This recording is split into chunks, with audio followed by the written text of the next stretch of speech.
पता नहीं शोभना और काव्या को क्या हो गया है। दोनों कुछ भी नहीं बोल रहे हैं और दोनों लगभग बेहोश हैं।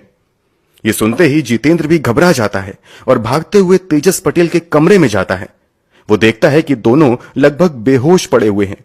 जितेंद्र दोनों को जगाने की कोशिश करता है मगर दोनों की ओर से कोई रिस्पॉन्स नहीं मिलता है। घबराकर दोनों को लेकर जितेंद्र पास के अस्पताल जाता है। यहां आते ही डॉक्टर द्वारा दोनों को मृत घोषित कर दिया जाता है।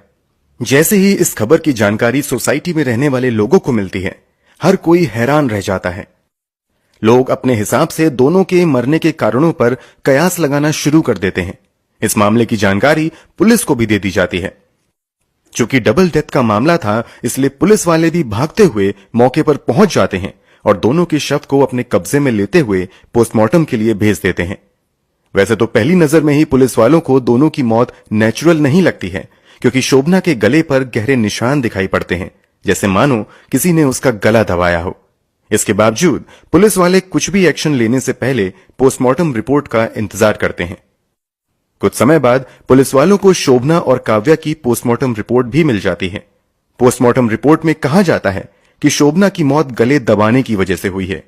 6 साल की काव्या की मौत की वजह भी दम घुटने को ही बताया जाता है। इसके अलावा इन दोनों मां बेटी के पोस्टमार्टम रिपोर्ट में एक चीज कॉमन थी, जो हर किसी का ध्यान अपनी ओर आकर्षित करता है। दरअसल रिपोर्ट में कहा जाता है कि दोनों के शरीर में से जहर के अंश पाए गए हैं। कुल मिलाकर पोस्टमार्टम रिपोर्ट इस बात की ओर इशारा करती है कि पहले इन दोनों को जहर दिया गया और फिर दोनों की गला दबाकर या फिर दम घोटकर हत्या की गई है। अब सबसे बड़ा सवाल था कि आखिर इन दोनों के साथ इतनी बड़ी हैवानियत किसने की है। घर वालों के बयान के मुताबिक शोभना और काव्या के कमरे में तेजस पटेल के अलावा कोई नहीं था, इसलिए पुलिस के लिए प्राइम सस्पेक्ट तेजस पटेल ही बन जाता है। मामले की सच्चाई जानने के बाद पुलिस वाले तुरंत ही तेजस पटेल को पूछताछ के लिए हिरासत में ले लेते हैं।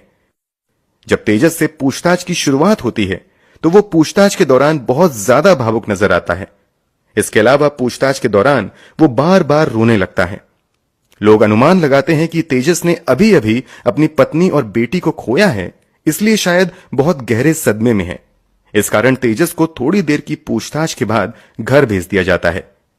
पूछताछ में पुलिस को वो बस इतना कहता है कि मुझे नहीं पता कि इन दोनों की मौत कैसे हुई, क्योंकि जब ये दोनों गरबा खेलकर वापस आए तो हम सभी सो गए।